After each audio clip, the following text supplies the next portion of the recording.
welcome the dignitaries here. You should always acknowledge one of your bosses, and Judge Clifton, who's on my board of directors, is here, so I'll try not to screw up. Thanks for people in the law school building across campus to join us.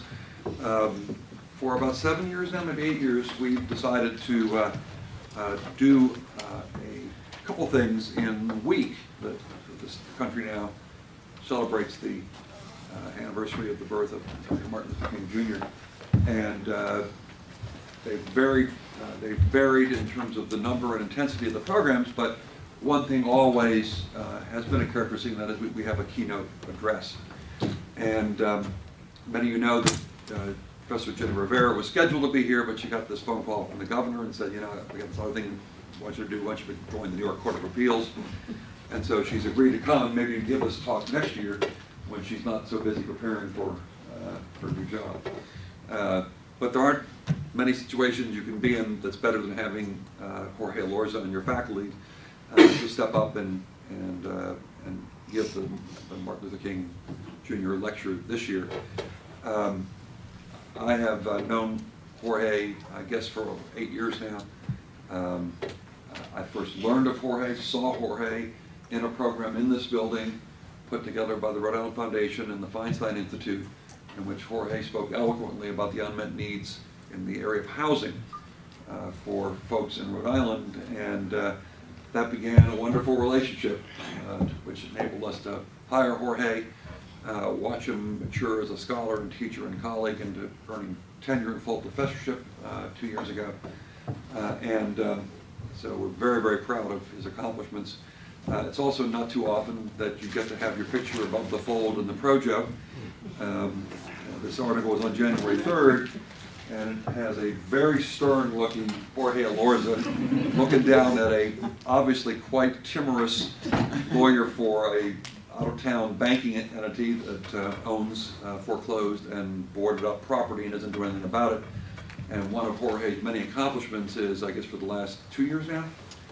3 years now, has been serving as a housing court judge in Providence.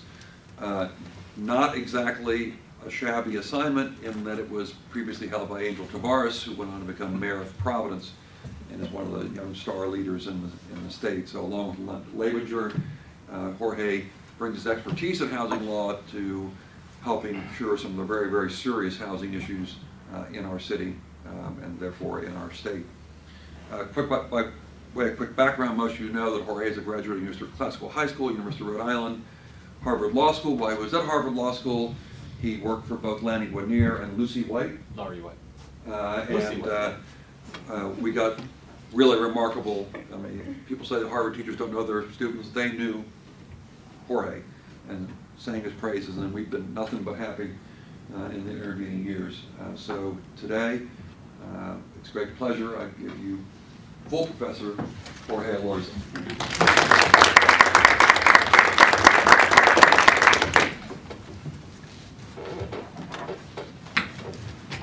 Thank you very much, everyone, and thank you, Dean. Thank you, Deborah, for putting on this event. Thank you to everyone for being here. And before I get started, I'd simply like to thank Judge Clifton for being here, and also Jim Vincent of the NAACP. So let me begin by saying that for so many reasons, it's an honor to be here, and especially since we're here to honor a man who's has called upon all of us to live up to the country's and this nation's highest ideals. Martin Luther King is a man who had a profound influence on the course of our country's history, and he did so by rejecting a violent approach and instead appealed to the better angels of our nature. And so he made our country better, he made our country stronger, and he made us a more united country as well. So all of our lives have been touched by Dr. Martin Luther King, and I'd like to begin by discussing two stories, two personal stories, about how I've been touched by both the fruits of Martin Luther King's work and also by the civil rights challenges that still persist. So there's a program at the University of Rhode Island called the Talent Development Program, For short, we call it TD. Also affectionately, we call it TD. So the Talent Development Program has been around, and it was created in 1968. And it was specifically in the wake of and as a response to the assassination of Martin Luther King. The creation of TD was the University of Rhode Island's way of paying homage to Martin Luther King's life and to embed his legacy within the fabric of the university and hence of the state. TD's mission was and always has been to take disadvantaged Rhode Island high school students and help them gain admission into the University of Rhode Island. In other words, the program's goal is to prepare students for college, to help them gain admission into college, and while they're there, to provide support so that they graduate from college. And over the 44 years that the program has been in existence, TD has helped over 10,000 students get into URI. And many, many thousands of these students have gone on to successfully graduate.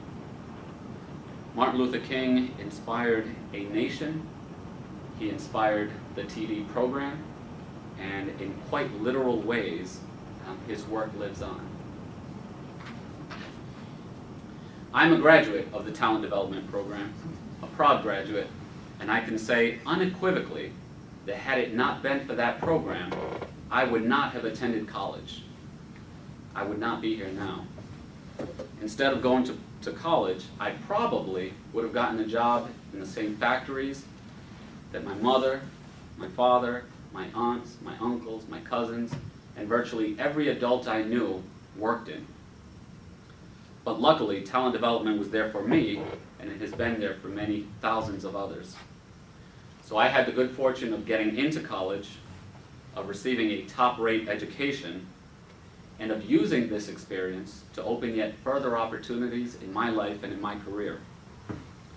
So in 1998, I became the first person in my family of immigrants to graduate from college. To boot, I graduated #1 in my class. And I remember when I received my diploma, my mother smiled beamed from ear to ear, as you can imagine. And I handed her the diploma, and she hugged me so tight. So at that moment, I was overcome by an overwhelming urge to cry. And without fully appreciating it then, I now know that graduating from college would not have been possible in Guatemala, the country where my parents came from. And I also now know that the promise of the American Civil Rights Movement was to create precisely these opportunities, such as the one I experienced that day.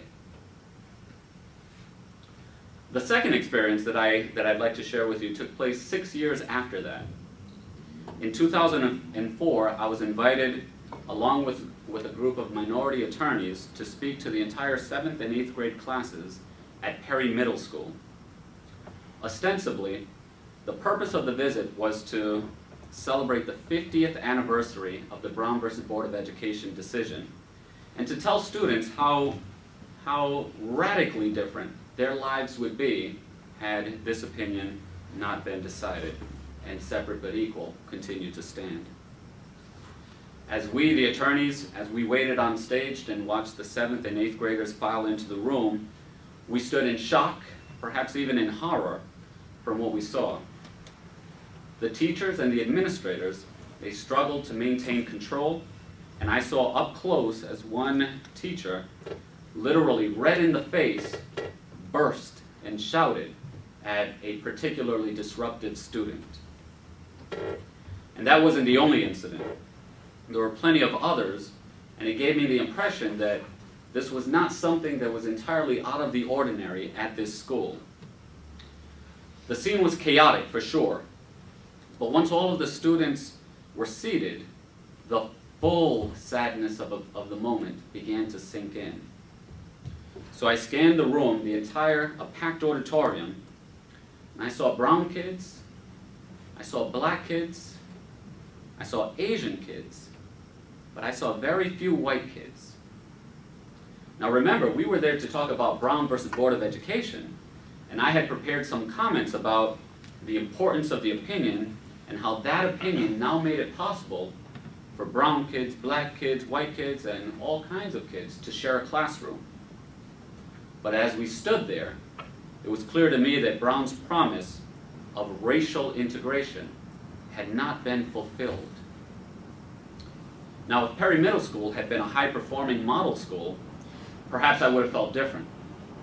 But as you might have already imagined, the school was far from high-performing, and in fact, it was one of the worst-performing schools in one of the worst-performing school districts.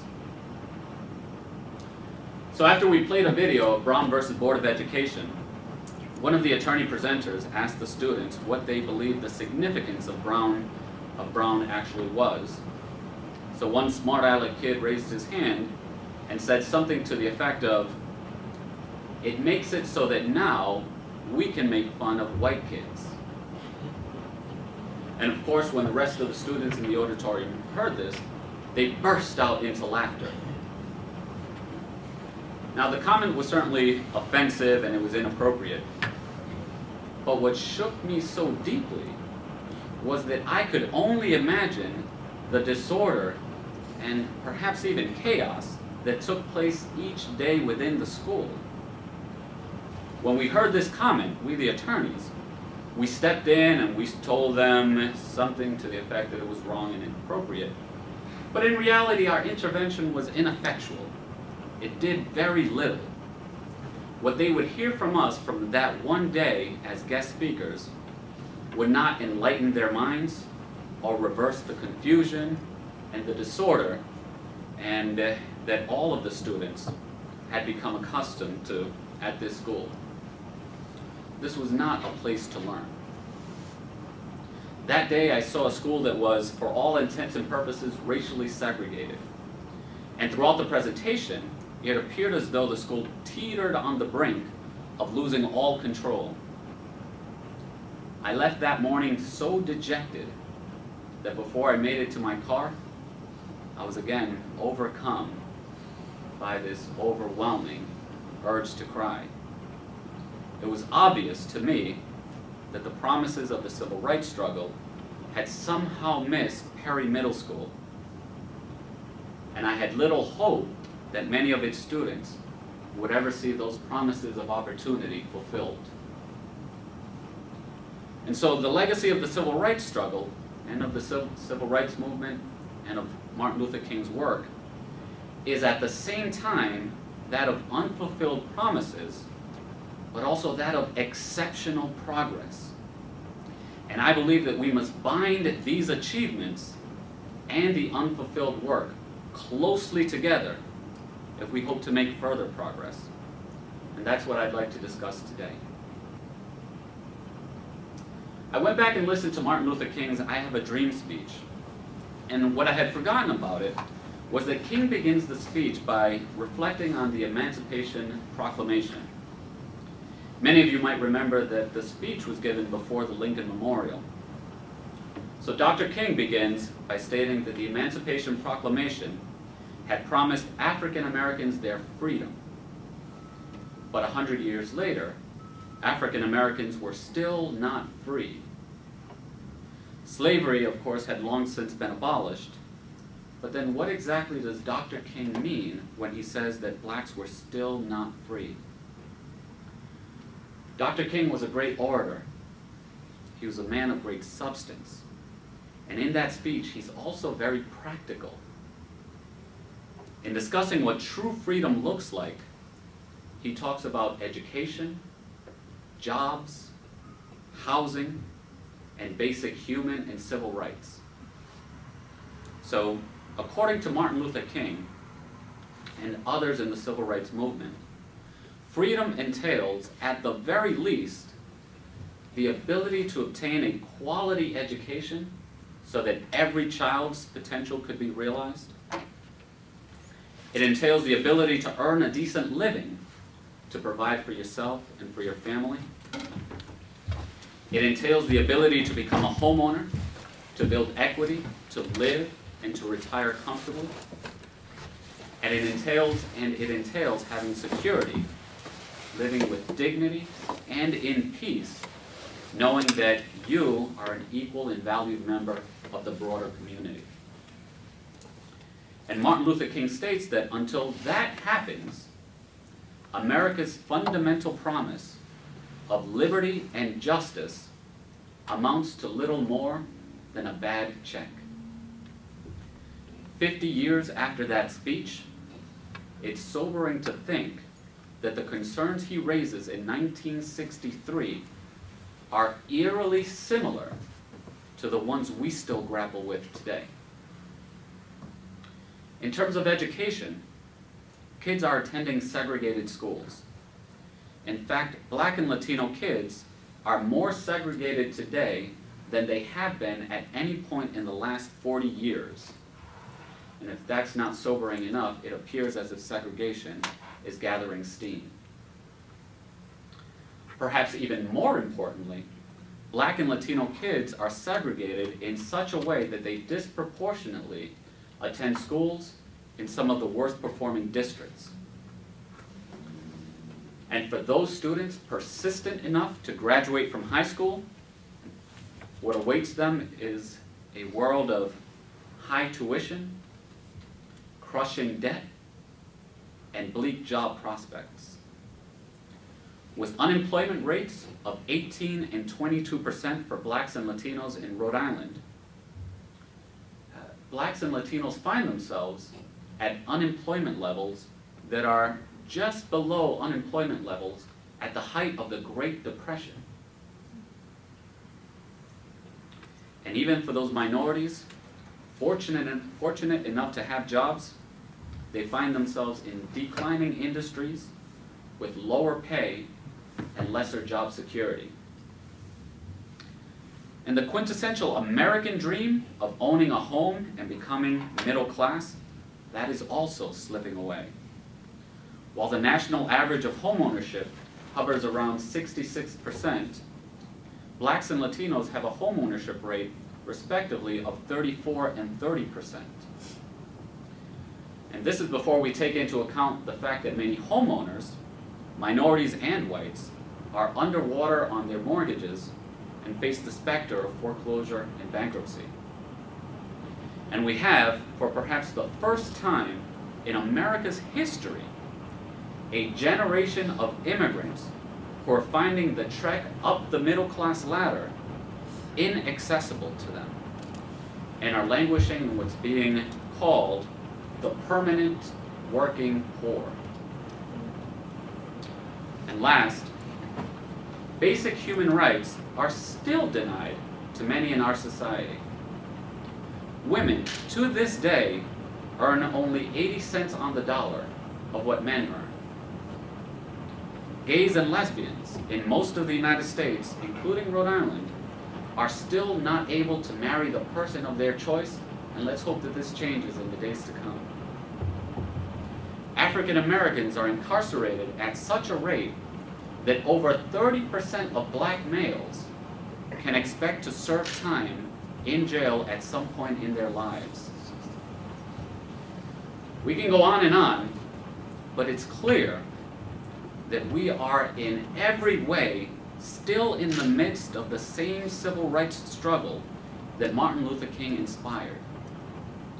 We cannot consider ourselves free to take advantage of all that life and this bountiful country has to offer unless and until the promise of America is extended to every person, in every school, in every job, in every neighborhood, and in every way. So as the civil rights struggle marches on, I believe in my heart of hearts that we will get steadily closer to that promise. Right and justice are on our side. Young people and the next generation are on our side. And I believe we will get there because we stand on the shoulders of great men and women, and the remarkable gains of the past have made us smarter, they've made us wiser, they've made us stronger, and they've made us more effective than we have ever been. We are all beneficiaries of these great achievements of the past, and it's our responsibility to take them further. I've had the great fortune to be part of a number of truly amazing efforts in my life. In college, as a student, I helped organize a weekend where we brought over 200 minority and disadvantaged students from throughout Rhode Island to spend a weekend at the University of Rhode Island. In law school, we worked with alumni and with the admissions office to reverse the downward trend of Latino student enrollment, and we increased in 1 year the number of Latinos enrolled at Harvard Law School by over 50%, and that number has persisted ever since. Also during law school, I was part of a large effort to bring a living wage to service workers at Harvard University. After a long sit-in, months of organizing, and hours upon hours of planning, we were able to win that campaign and significantly increase the university service staff's salary. As an attorney, I was able to represent hundreds of people who were being evicted from their homes and who were the victims of discrimination. I've also had the great pleasure of working with a group of talented people to create the Latino Policy Institute here at Roger Williams University. And last year, we played a small but nonetheless important role in changing the state policy that now allows undocumented immigrant students to pay in-state tuition at public universities in Rhode Island. I have the honor also of serving on the Providence Housing Court, and we have begun to significantly reduce the time that homes remain vacant and boarded, and to make sure that they do not push already fragile communities and neighborhoods into outright blight. And there are so many other small yet significant efforts that I have had the privilege to work on here at the law school and beyond. And I have learned some important lessons that make me an optimist and that I would like to share today. Like a child learning to walk, each small step that we take emboldens us to take the next step and to go further. The responsibility falls squarely on our shoulders, on each of our shoulders. We must take that first step, and whether we fall or fail, we must persist and take the next step whenever our conscience compels us to do so. So many of you, I know, have done so, and that in and of itself makes you all leaders. And as we continue to take these steps and walk down this path, each time with bigger and bolder steps and then leaps, we must remember that often there will not be a roadmap to guide us. You will, sooner or later, simply have to trust that you and the people you have along with you will arrive safely. We will face a headwind of fear and uncertainty, but we will continue to walk. And I know we will, because that's what we have always done. That's what we have done since 1963, and for so many of us, that's what we have done for the better part of our own lives.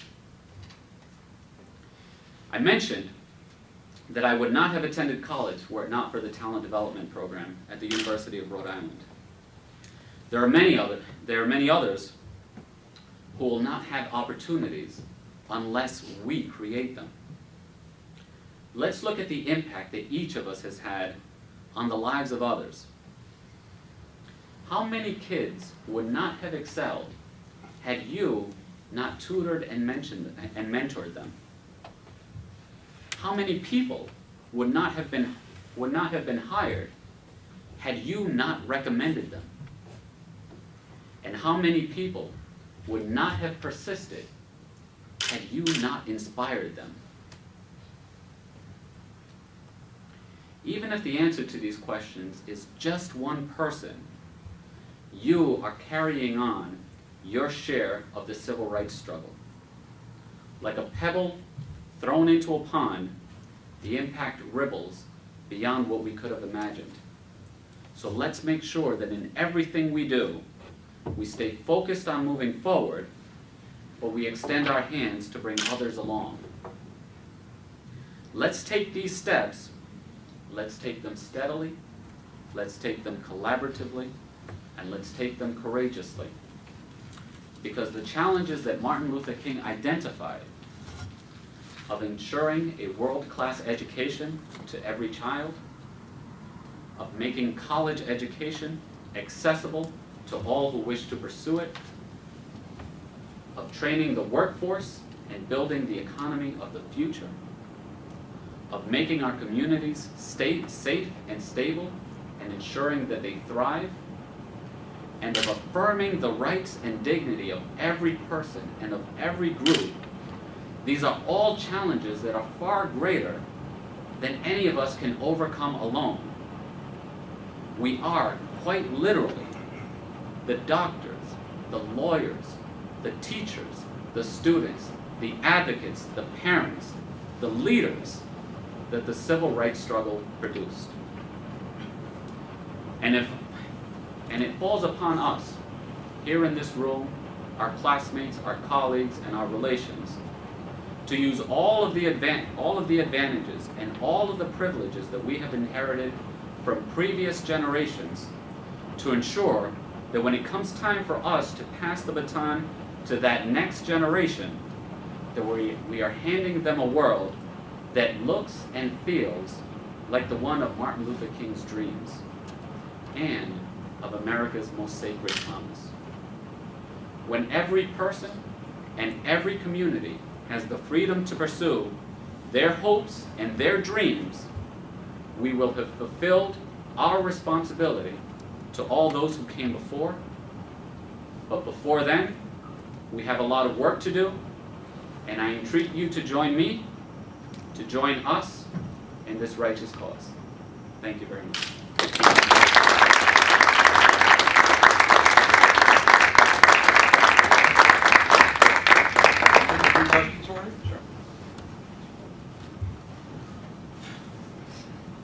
The dean always starts, I guess. Go ahead, Dean. Oh, go ahead, Josh.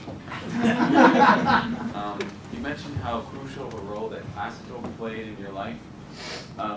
Unfortunately, I think a lot of parents are not able to send their children to classical because their children might not do well in the entrance exam. So, practically speaking, how do you think the city of Providence can allow for the public schools like Hope and Mount Pleasant to rise to the level of education that classical offers? Yeah, that's a tough question. I'll say a couple of things. I think that in general, I think that we do a poor job as a society and as a school system identifying talent and nurturing it. For reasons that I understand, there's been an emphasis on raising the bottom. We're dealing with rates such as only 35% of third graders in Providence are at proficiency level in math. And in reading, it's not much higher. I think it's about 48%. And so I understand the importance of raising the bottom. And there's some very compelling research that shows that if children are not reading and are not proficient, or at least at grade level by the third grade, that their chances of graduating from high school are only about 60%, perhaps even less than that. So I get it. We have to raise the bottom. But I think it's just a shame if we don't allow every child, even the most talented child, to be challenged and fulfill their potential than it is to not bring every child up to proficiency level as well. So I think that schools like classical are absolutely vital. Programs such as the Gifted program and summer enrichment programs, and also programs that connect our talented students to enriching programs in the community. I think those are all vitally important. In terms of how do we bring other schools up to the standard of Providence? Part of what makes classical up to the standards of classical. Part of what makes classical so special is the culture within the school. A lot of people are surprised to hear that classical high school actually receives less funding per student than the other public high schools. And there are many reasons for that, but it doesn't receive extra funding, that's for sure. And so it's not something that more funding necessarily solves. But within the school, they've created a culture where students are expected to thrive. And I know that for me, so the students at classical, they break down almost 50-50 on the parts of the city that they come from. A good chunk of the students at classical, they come from the east side. They're the children of lawyers, doctors, and professionals. And then there's the other side of the city. And I know for a fact that had it not been for that program at classical, I and so many of my friends, people in the same situation that I was in, would simply have not received a quality education, not in those days. And so I'm thankful to have had that. And what's very interesting about a school like Classical High School is that so many of my closest and dearest friends to this day are my friends from Classical High School. And the reason for that is because that's the first time in all of our lives that we were around students, that we were around other kids, other children, that had the same experiences from the neighborhood that we had, but actually were intelligent and were and were pushed to succeed in a way that had us thinking about our future in that way. And so it's the first time that we saw that other folks like us existed, and that was so valuable to all of us. So it's that culture in classical. Now, in terms of what can be done in other high schools and other middle schools, look, I honestly don't know. You know, the problems seem so large and so severe that it really takes someone with very, very intimate knowledge of those schools to be able to solve them. But I know one thing: there's a lot of low-hanging fruit that we can chip away at. I was looking at some statistics recently, and talk about sobering. So the city of Providence started collecting absentee and attendance records over the past couple of years. And it turns out that close to 50% of Providence high school students are chronically absent. Chronically absent means that they're 10%, they miss 10% of the school year. Now, I am not an education expert, but I know for sure that you can't learn if you're not in the classroom. And I think that there are a lot of things that if we're very careful about it, where we can chip away and make things.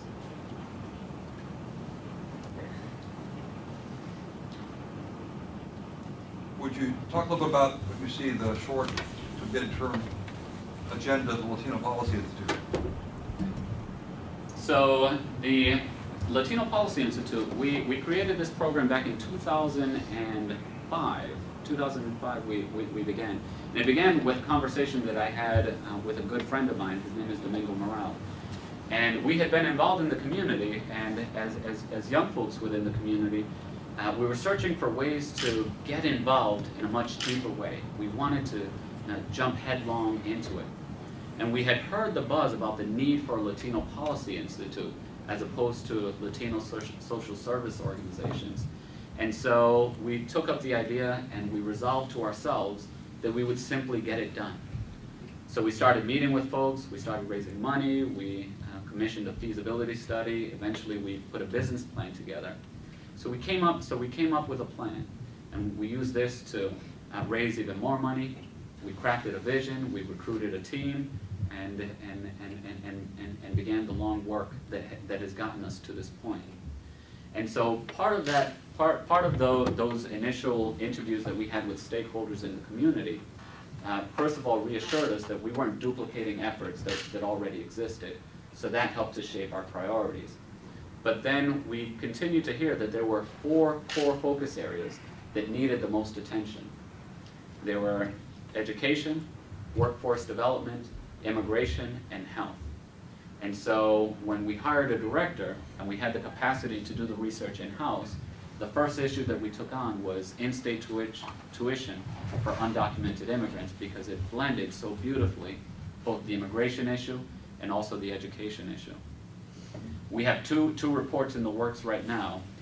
One of them is on Latino education within the state, and we kept hearing, and I saw some statistics that Latino 4th and 8th grade students not only lag behind non-Latinos throughout the state, but actually rank dead last, 50th out of 50, when compared to Latinos in other states. So we commissioned this report to figure out, well, why is that the case? And so I reached out to a friend of mine who is a classmate of mine from classical, who's now a doctoral student at Harvard University, and we asked him to write this report for us. And it's in about its 5th or 6th draft right now, and it's very, very, very good. So that should be out within the next month, and that's on the agenda. What are you going to do with the report once it comes out? Is there a next step that you go to the legislature? So part of the ethos of the Latino Policy Institute has always been, if there's ever a decision to be made with respect to doing more, doing it faster, and being average, or doing less and being excellent, we'll always choose less and be excellent. So we're taking our time right now to make sure that it's the best work product that we can possibly put out. And then beyond that, we took great pride in our undocumented immigrant report that something tangibly resulted from it. We were very scared of the idea of the work going into this report, but then it hanging on a shelf and never seeing the light of day. And so we hope to do the same thing with the education report.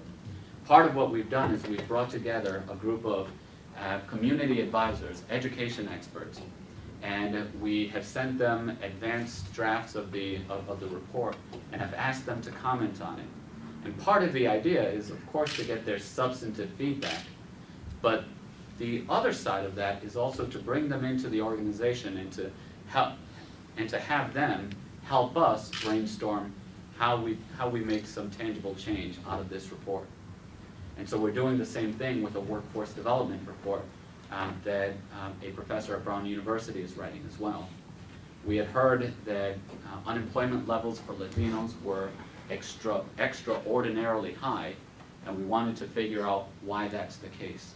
So that report is in about its 5th or 6th draft right now as well, and we're focusing the topic and packaging it just right. But what I can tell you, and it probably won't surprise you, is that we have this neat graph where we look at all of the industries within the state, and we see over the past 10 years which industries have been declining. And of course, the industries that are declining are the ones where Latinos are overrepresented.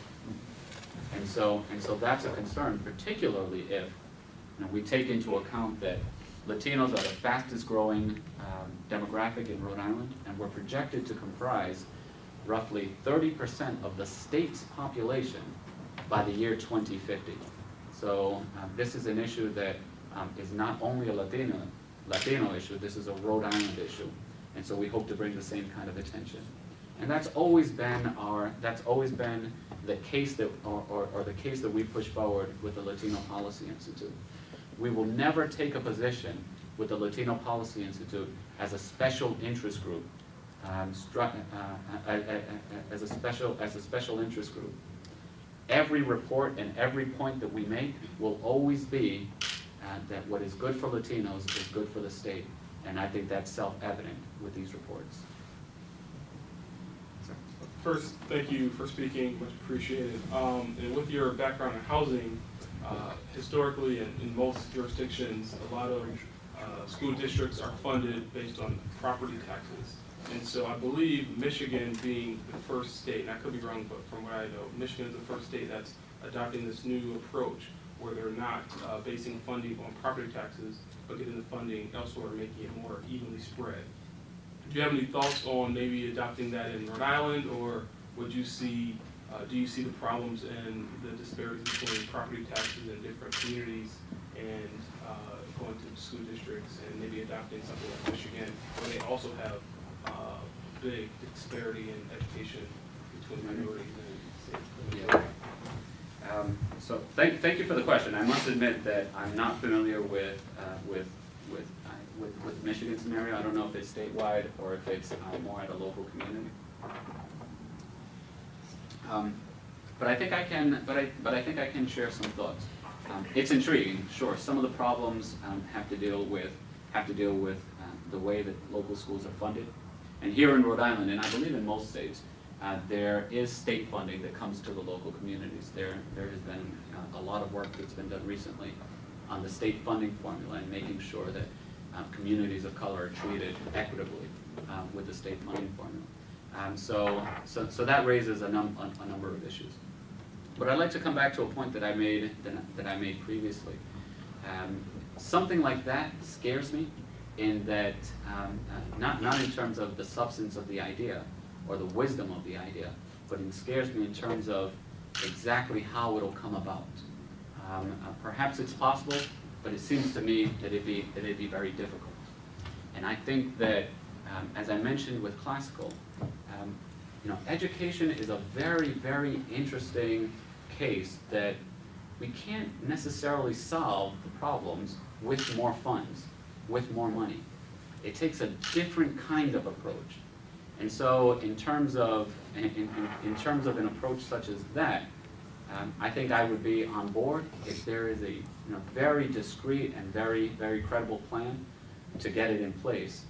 Absent that plan, I think there are still so many other areas where we can make very real and substantive gains with respect to education.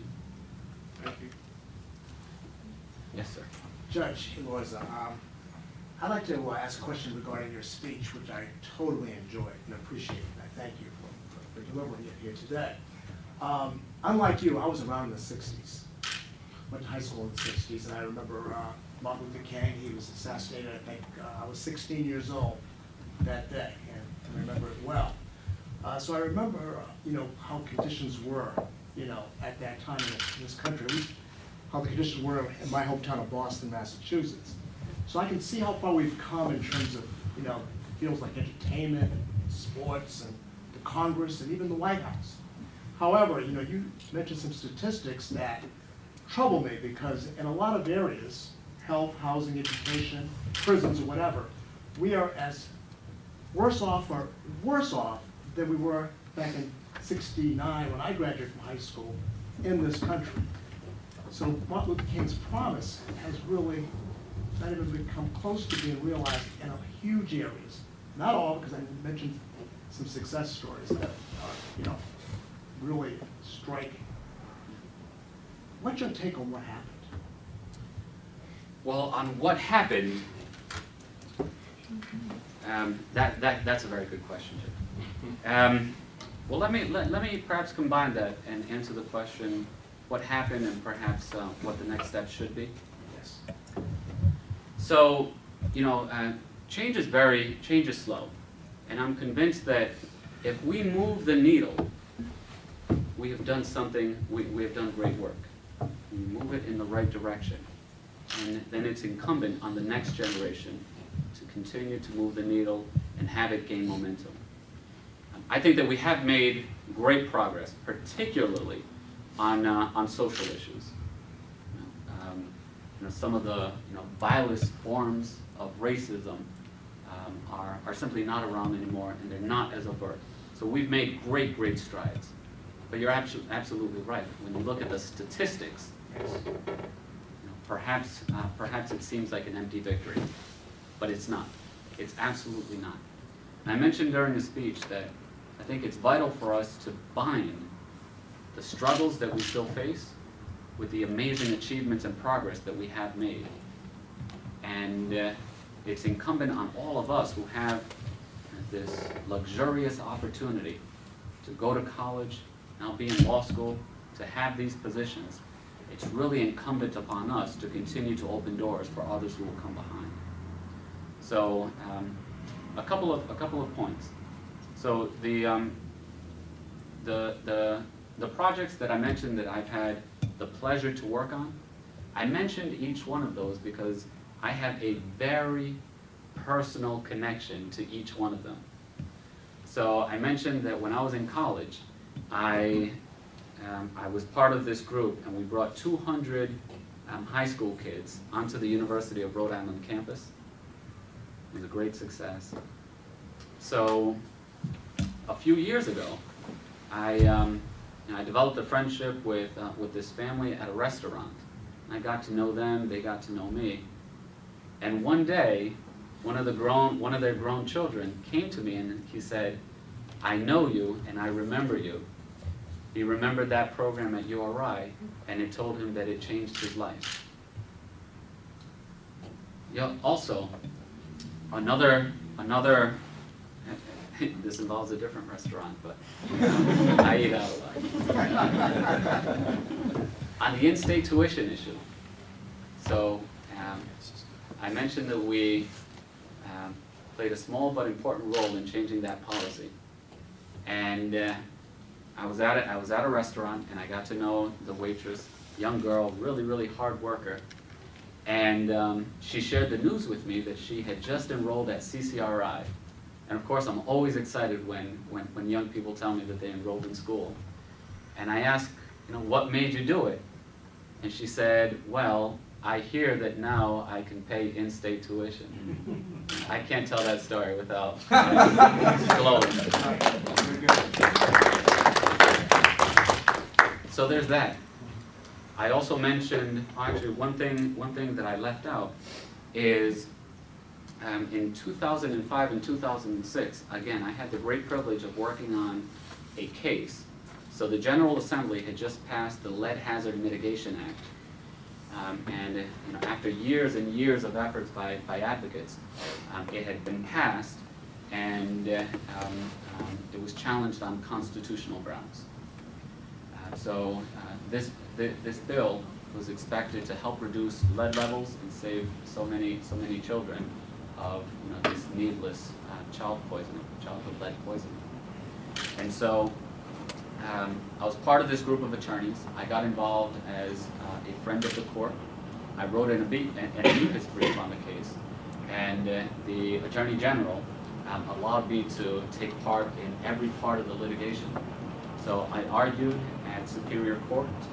Also, the General Assembly was thinking of stepping in after the fact and striking down the law or amending it, watering it down.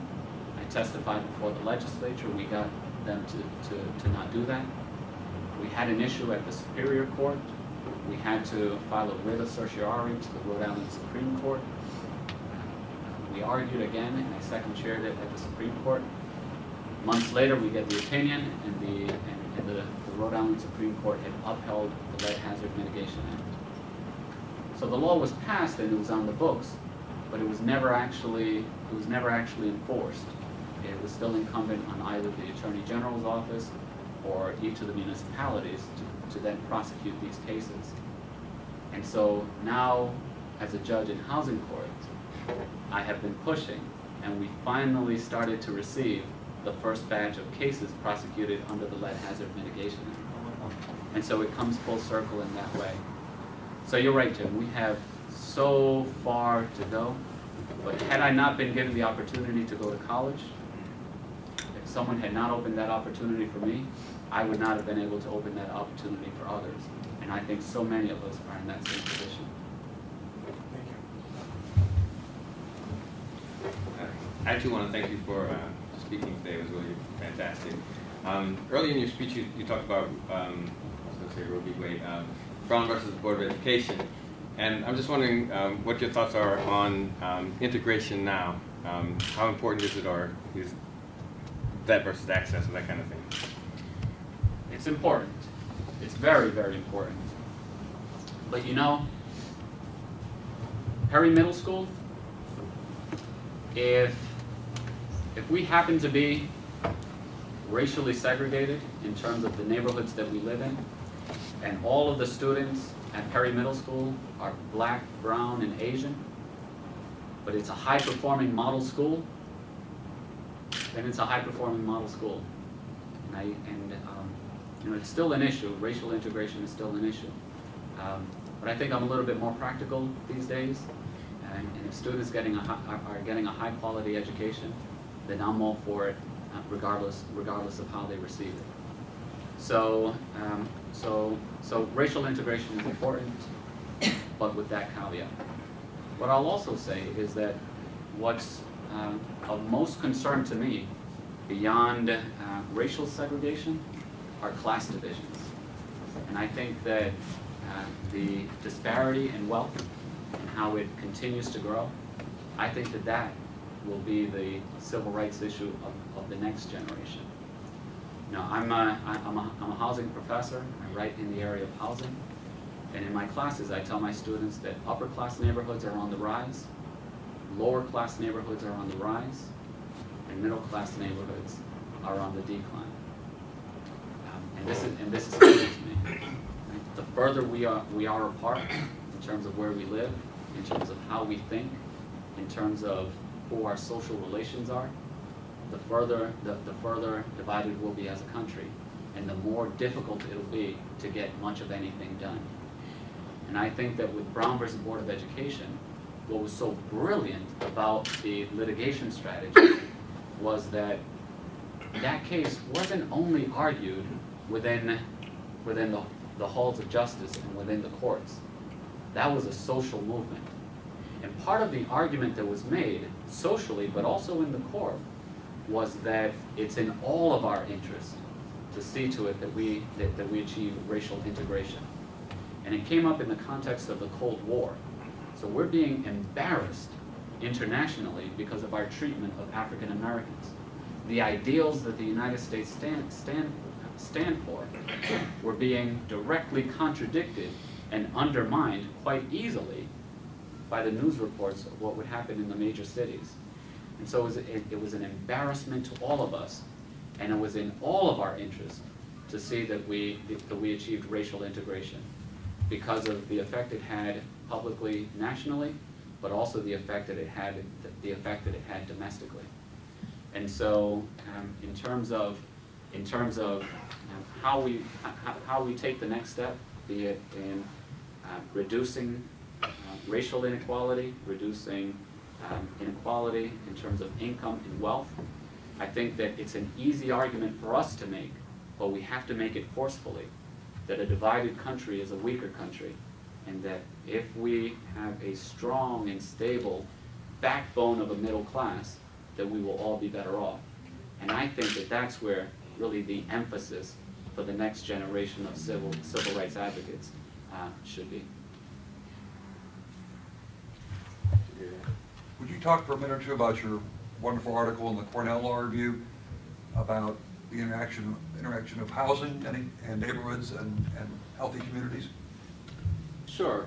I think that so the article that I wrote a few years ago on housing and social justice relates to very specific neighborhoods, inner city neighborhoods in the Northeast and in the Midwest, filled with these old double, triple, sometimes quadruple deckers that have fallen into a spiral of decline. And so how do we turn around these neighborhoods in a very practical and in a very doable way? And so I looked at various authors and their research on housing, and I became convinced that part of the problems in these neighborhoods, or the root of the problem in these neighborhoods, are the low homeownership rates. The national average is about 67%, so about 2/3. But there are neighborhoods in Providence, there are neighborhoods throughout the Northeast and Midwest that have homeownership rates of 15, 16, 17%. And when you strip a neighborhood of, again, that backbone, the homeowner, then that's when a neighborhood falls into this downward decline. And so how do we reverse this decline? Well, it turns out that in these neighborhoods, prospective absentee homeowners have a systematic financial advantage when purchasing homes. So whenever a home comes on the market, it'll be purchased by the person who values it the most. And it turns out that absentee homeowners, for a host of reasons, value it more. And what I do in the article is I look at ways that we can change this systematic financial advantage so that now it's prospective resident homeowners that have the advantage. Government sets the background rules and then let the market run its course. And in this way, we can encourage more homeowners to move into the community. And something like this has the potential to spread, and that's what we want, right? I think that politically, on both ends, it's a very, very easy argument to make, but again, we have to make it forcefully.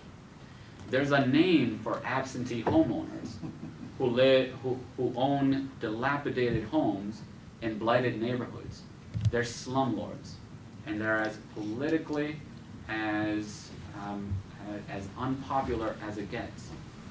And then on the other end, it's not hard to convince folks, even folks who are not aware of the latest housing research, that a homeowner next door is better than an absentee homeowner, an absentee owner next door. So you look at so a plan like this would be in the best interest of the homeowners within the neighborhood, and it's homeowners who live in their homes 5 times longer than do tenants. It's homeowners who spend far more maintaining their homes than do absentee homeowners. Homeowners get to know their neighbors, and homeowners also vote at the highest rates in local elections. So I think it's something that not only makes sense at a policy level, but I think also makes sense at a politics level.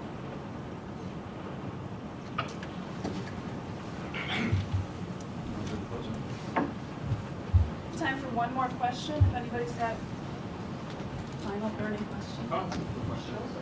I'll just say, bring it back to the legal community, and you being one of the few minority property professors here at the school, I guess, what is your perspective on diversity within the faculty? And back in May, I found an article from a professor at Cornell University that talked about diversity among law reviews, especially law reviews, because that's somewhat of the path to professorship and making the faculty more diverse. And just talk about maybe the deficiency within the law community to promote diversity among law reviews, and then as a result, we see a staggering disproportionate amount of minorities on law faculties around the country. And what is your position, not your position, but your perspective on your being one of the few minorities here at the law school? Yeah, thank you for the question. So that's a very, very important issue. I went to a reunion of Latino alumni at Harvard Law School this past summer, and we were reviewing a number of statistics, and it was Latino specific, but the numbers hold either way. So you look at the percentage of Latinos at law firms. You look at the number of Latinos who are partners at firms. Number of Latinos doing just about everything. But what stood out is Latinos on corporate boards, very, very low. And this was shocking to everyone. And then we received statistics on Latino law professors, and it was half of that. It was even lower. The truth is that there are very, very few of us. And for African Americans, it's a little bit better, but still not that much better. And it matters. It matters in so many ways. I have students come to my office, and they don't tell me this, but I get the strong sense that they feel more comfortable coming to me for one reason or another than to other folks. And we need that opportunity for students, just as we need female faculty members. We need gay and lesbian faculty members. We need Asian faculty members. You know, we need the whole range. But the truth is that there are very, very few of us in the academy. What I can say about this faculty, though, I am very, very proud to serve on this faculty. So in the time that I've been here, when I began, we had, I believe it's a handful of minority students that attended that attended each class. Not more than that, and I believe we struggled to reach double digits. But the faculty has been tremendously supportive of diversity efforts. We all have been. So we now have an immigration clinic. We now have the Latino Policy Institute here at Roger Williams University.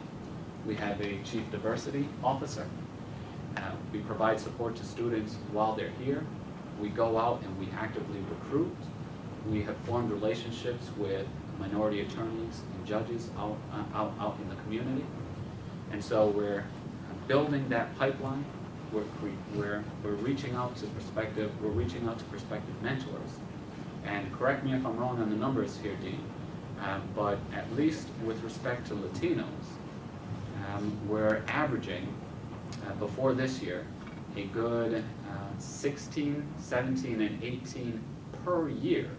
Now that's just Latinos. You add other minorities, and we're well over 25, 30, 40. Now the numbers are still extremely low, but change is slow. When we look at where we've come from and where we are in such a short span of time, I think that we have a lot to be proud of. Thank you. Ditto that for undergrad. Thank you all so much for coming out this afternoon, and a huge thanks to Professor Elorza. I'm always inspired when I hear you, and you always cause me to stop and reflect and think, what am I doing? What do I need to do? You're right, change is slow, and it can be frustrating that it doesn't happen as quickly as we want it to. But when we have folks like you and others who are in the room that are continuously striving to bring about that change, I know for me, it helps me in those moments when I'm frustrated. It helps me in those moments when I feel like giving up, and it motivates me to continue. So a huge thanks to you for being here today and for sharing with all of us. We do have a reception outside now, so I encourage you all to take a few moments. You'll have an opportunity to speak with Professor Judge Elorza individually, and feel free to ask any additional questions. But again, thank you all for coming out on a bitterly cold day.